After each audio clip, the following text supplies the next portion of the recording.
Bismillahirrahmanirrahim. Assalamualaikum warahmatullahi wabarakatuh. Puji syukur kehadirat Allah Subhanahu wa taala yang telah menempatkan kami dan memberikan kesempatan untuk melakukan presentasi kelompok 1 yang berjudul Konvergensi Media dan Perubahan dalam Manajemen Sumber Daya Manusia. Untuk nama-nama anggota yang kami susun yaitu Muhammad Iza Abdullah, ada Muhammad Renda Wijaya, dan saya sendiri Setia Fala Fatlika. Untuk materi pertama akan dibacakan oleh saya sendiri. Kemajuan teknologi membawa karakteristik baru bagi budaya bermedia, bermasyarakat, dan kehadiran teknologi baru dalam budaya bermedia menghadirkan peralatan dan prosedur yang harus dipelajari lebih lanjut oleh para pengguna media tersebut. Pengguna harus belajar dalam mengadaptasi teknologi baru dan budaya dalam berkomunikasi. Dengan hadirnya internet, terdapat tantangan baru dalam perubahan media lama. Dalam tulisan ini akan lebih berfokus pada bagaimana konvergensi media mempengaruhi perubahan pola kerja sumber daya manusia atau SDM. Perkembangan teknologi dan budaya konsumsi media. Moskow dan MC Culture menunjukkan bahwa konvergensi tak hanya menentang perubahan teknologi, tetapi juga mengenai perubahan institusi media itu sendiri, dan konvergensi juga dapat dianggap sebagai sebuah perubahan dalam konstruksi budaya. Supriyanto dan Yusuf menyimpulkan bahwa perubahan teknologi yang cepat secara perlahan, tapi pasti akan membawa perubahan dalam praktik-praktik jurnalisme. Meskipun prinsip dasar jurnalisme seperti akurat, objektif, seimbang, dan tidak memihak masih dan selalu menjadi dasar pegangan bagi pekerja industri media, tetapi perubahan dalam teknik mencari berita tak akan dihindarkan. Jika media cetak ingin mendapat hasil yang maksimal dari konvergensi media, maka komponen kuncinya ialah kehadiran hanya satu newsroom untuk beberapa media yang berbeda, Bridge dan Mids. Newsroom ini bertindak sebagai salah satu area tempat berita bentuk tanpa melihat jenis dan karakter media yang digunakan. Konvergensi media dan manajemen sumber daya manusia redaksi. Habibie dalam penjelasannya mengenai fenomena citizen journalism menyatakan bahwa kini kekuasaan terhadap informasi dan pengetahuan tak hanya dikuasai oleh media konvensional. Masyarakat dengan menggunakan media online dapat dengan bebas menyuarakan paradigma dan semangat individual yang mampu mengubah proses konstruksi makna sosial.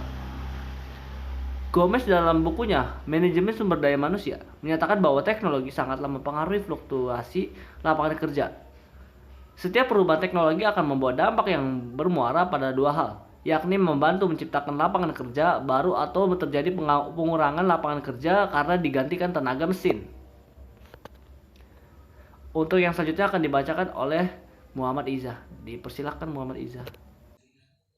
Selanjutnya yaitu metode penelitian yang kami dapatkan dari yang dilakukan oleh jurnal yang kami dapatkan ialah analisis deskriptif yang bertujuan mempelajari secara intensif latar belakang, status terakhir, dan interaksi lingkungan yang terjadi pada suatu satuan sosial. Penelitian ini dilakukan di surat kabar harian Solo Post yang memiliki versi online dalam bentuk solopos.com. Metode pengumpulan data dalam penelitian ini menggunakan wawancara, observasi, dan studi pustaka. Materi selanjutnya ialah pola kerja SDM bagian redaksi pasca hadirnya solopos.com. Solopos.com merupakan suatu produk lanjutan dari harian Solo Post yang diterbitkan di kota Solo. Solopos.com muncul pada tanggal 19 September tahun 2007. Kehadiran Solo Post edisi cetak seiring dengan perkembangannya, harian Solo Post sadar bahwa industri pers masa depan akan menjadi industri yang berkaitan dengan internet. Dalam hal ini portal berita. Setahun kemudian solopos.com diusahakan agar mampu menjadi satu bagian industri tersendiri. Proses kerja jurnalis Solopos Group pasca hadirnya solopos.com dapat dibagi menjadi beberapa fase. Fase pertama ialah proses mencari berita. Jurnalis solopos.com kini dibekali dengan notebook dan modem agar dapat dikirimkan langsung ke newsroom Solopos Group. Fase kedua ialah proses distribusi dan pengolahan berita. Dan fase terakhir ialah produksi berita. Oke, materi selanjutnya akan dibacakan oleh teman saya, Rendra. Proses produksi berita SDM pasca kehadiran solopos.com. Yang pertama ada news gathering, Pasca hadirnya solopos.com, para wartawan dituntut untuk lebih cepat dalam pengumpulan berita. Kedua, news writing. Dalam hal ini, solopos.com mengutamakan kecepatan, fakta yang singkat, dan berita yang bersifat up to date. Yang ketiga, news editing. Hal ini berfungsi sebagai filter dan editor bagi berita yang dikirimkan oleh wartawan harian Solopos. Yang keempat, ada news presenting. Dalam presenting, solopos.com lebih mengutamakan kecepatan, sedangkan berita harian Solopos kurang cepat namun mendalam. Selanjutnya, proses manajemen bidang redaksi. Yang pertama, proses analisis dan klasifikasi pekerjaan SDM. Pasca hadirnya solopos.com, analisis dan klasifikasi pekerjaan di bagian redaksi harian Solopos menjadi A. Pemimpin umum dan wakilnya tidak memperoleh perubahan analisis dan klasifikasi pekerjaan. B. Pemimpin redaksi, manajer, sekretaris redaksi, dan wakilnya tidak memperoleh perubahan analisis dan klasifikasi pekerjaan. Yang C. Redaktur pelaksana tidak memperoleh perubahan analisis dan klasifikasi pekerjaan. D. Redaktur senior tidak memperoleh perubahan analisis dan klasifikasi pekerjaan. E. Redaktur bertanggung jawab terhadap rubrik yang dipegang masing-masing. Pasca hadirnya solopos.com, posisi ini ditambah dengan redaktur solopos.com yang bertanggung jawab terhadap solopos.com. Redaktur kini mendapatkan suplai berita dari newsroom Solopos Group. Yang F. Wartawan harian Solopos bertugas mencari berita untuk disetorkan kepada newsroom Solopos Group. Yang G. Reporter solopos.com bertugas mengunggah berita dari newsroom Solopos Group ke solopos.com. Posisi ini tidak ada sebelum kehadiran solopos.com. Yang kedua, pola rekrutmen SDM. Sebelumnya hadirnya solopos.com, harian Solopos melakukan serangkaian proses rekrutmen seperti pemasangan iklan di media, seleksi dan pemberlakukan masa magang pada karyawan sementara dan pengangkatan karyawan sementara menjadi karyawan tetap. Proses rekrutmen pasca hadirnya solopos.com dilakukan secara internal, mengingat kondisi reporter yang bekerja dalam ruangan, terkadang posisi ini diperuntukkan untuk mereka yang berhalangan.